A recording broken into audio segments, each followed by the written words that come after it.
Bonsoir frères et sœurs, nous espérons que vous allez bien. Nous sommes à la fin de notre 4e jour de 21 jours de jeûne et de prière avec pour thème « Saisis les clés de ma destinée afin de réécrire mon histoire ». Frères et sœurs, aujourd'hui nous avons fait une étude en ce qui concerne la parole de Dieu et il était question de voir les conséquences qu'a l'idolâtrie dans nos vies et comment est-ce que nous pouvons nous en délivrer. Nous avons commencé aujourd'hui aussi avec un peu de confession. Demain, nous allons continuer. Avant que demain n'arrive, nous allons d'abord prendre le temps de remercier le Seigneur comme il nous a permis de tenir bon jusqu'à ce moment. Et nous allons lui confier cette nuit. Nous sommes très très contents, nous sommes fiers, nous rendons gloire à Dieu. Il continue à nous soutenir. Nous avons encore des jours devant nous pour ne pas dire des semaines. Nous avons encore moins 2 semaines, quelques jours devant nous, mais nous sommes encore en forme. Samedi, nous avons une nuit de prière. Nous commençons à 20h, heure de France. Nous allons prier. Tout ce que nous avons réuni pendant ces jours-ci, nous allons utiliser ça pour prier et demander la grâce de Dieu. Parce que Dieu a dit que tout ce que nous allons lui demander dans la prière, il va nous donner. Et que nous sachions que nous avons reçu, nous allons voir la chose s'accomplir. Frères et sœurs, avant d'entrer dans la prière, nous devons partager une portion des Écritures ici. Et nous allons faire une exhortation. Nous allons tirer notre étude du livre de Romains.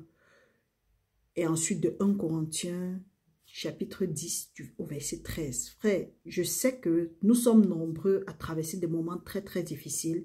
Mais la bonne nouvelle, c'est que quel que soit ce que nous pouvons traverser, Dieu est avec nous. Et quel que soit ce que nous pouvons être en train de traverser maintenant, Dieu ne peut pas nous laisser être testés au-delà de nos forces. Tout ce que Dieu attend de nous, c'est que nous lui fassions entièrement confiance. Donc si nous faisons entièrement confiance à Dieu, nous allons sortir vainqueurs de cette situation. Mais si nous ne voulons pas faire confiance à Dieu, nous pouvons sortir perdants. Parce que si nous ne faisons pas confiance à Dieu, c'est pour dire que nous avons les idoles dans notre vie. Et Dieu ne veut pas que nous ayons des idoles. Dieu veut que nous l'aimons de toute notre force, de toute notre âme et de toute notre pensée, donc de tout notre esprit. Donc, frères et sœurs, peu importe le problème que tu peux traverser maintenant, il faut savoir que, bonne ou mauvaise, la parole de Dieu nous dit dans Romains 8, au verset 27, 28, que toute chose concourt au bien de ceux qui aiment Dieu et qui sont appelés selon son dessein.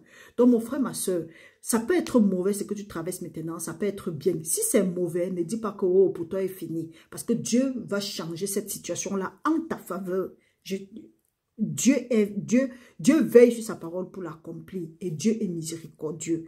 Donc ne regarde pas ta situation, tu t'attardes à cela, continue à lui remercier. Il nous a promis que face aux situations, pour que nous sachions que nous sommes avec lui et que même si nous traversons l'ombre de la vallée de la mort, pour que nous sachions qu'il est avec nous.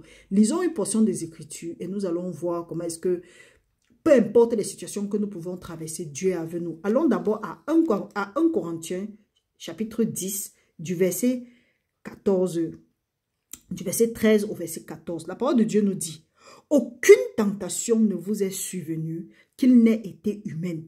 Et Dieu qui est fidèle ne permettra pas que vous soyez tentés au-delà de vos forces. Mais avec la tentation, il préparera aussi le moyen d'en sortir, afin que vous puissiez la supporter. C'est pourquoi, mes bien-aimés, fuyez l'idolâtrie. Frères et sœurs, on a l'habitude de dire que oui, ce n'est pas parce que j'ai les problèmes qu'on va toujours dire qu'il y a le péché dans ma vie. Oui. Si tu as les problèmes et que tu n'arrives plus à supporter, il faut savoir que Dieu nous promet que peu importe le problème, il ne peut pas nous donner un problème qui va nous dépasser. Maintenant, Dieu attire notre attention parce qu'il nous dit de fuir l'idolâtrie. Il ne faut pas que face au problème, tu aies maintenant un autre Dieu. Donc, c'est aussi possible que les problèmes soient dus au fait que nous ayons des idoles dans nos vies.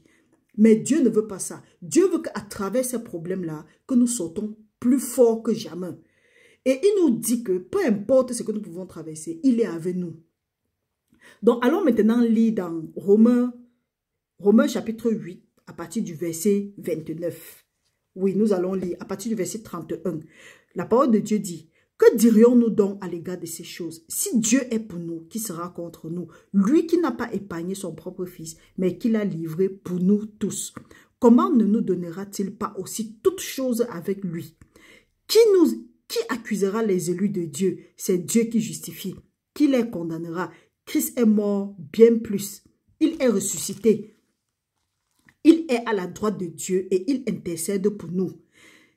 Qui nous séparera de l'amour du Christ? Serait-ce la tribulation ou l'angoisse ou la persécution ou la faim ou la nudité ou le péril ou l'épée? Selon qu'il est écrit, c'est à cause de toi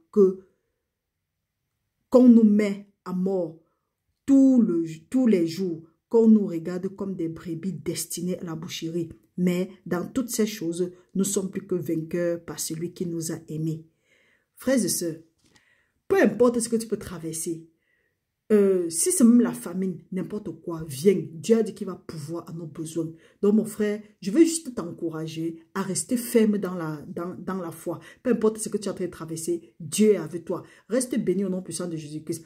Prions maintenant, on remet notre nuit à Dieu. Seigneur mon Dieu, nous te remercions pour ce moment. Nous te remercions, Seigneur, de nous avoir encouragés maintenant. Nous te remercions, Seigneur, de nous avoir fortifiés, de nous avoir gardés tout au long de cette journée et de ces 3 jours. Père, maintenant que nous allons dormir, nous te confions notre nuit. Nous te confions nos différents membres de famille. Papa, que tu nous gardes à l'ombre de tes ailes. Que quand l'ennemi viendra comme un fleuve, que ton esprit le mette en fuite au nom puissant de Jésus-Christ. Nous nous revêtissons de tous les âmes spirituelles, esprit, corps et âme. Et même les gens de notre maison, nos différents membres de famille, nous les revêtissons avec les âmes spirituelles. Père, nous te prions comme toujours, que tu sois une muraille de feu autour de nous. Papa, qu'aucune situation ne résiste plus dans notre vie, qu'il n'est pas de toi. Parce que nous savons que même face à la situation, tu vas aussi pouvoir le moyen de s'en sortir. Nous déclarons maintenant que toute situation dans nos vies qui n'est pas de toi, que ce soit annulé, que ça disparaisse maintenant au nom puissant de Jésus-Christ et que seul ce que tu avais prévu pour nous avant la fondation du monde se manifeste dans nos vies. Et qu'à la fin, que toute la gloire te revient. Merci Seigneur pour tous tes bienfaits. Prends contrôle tout au long de cette nuit. Nous nous couchons, nous nous endormons parce que nous savons que tu es avec nous. Merci Père éternel pour tous tes bienfaits. Au nom puissant de Jésus-Christ, nous avons prié. Amen.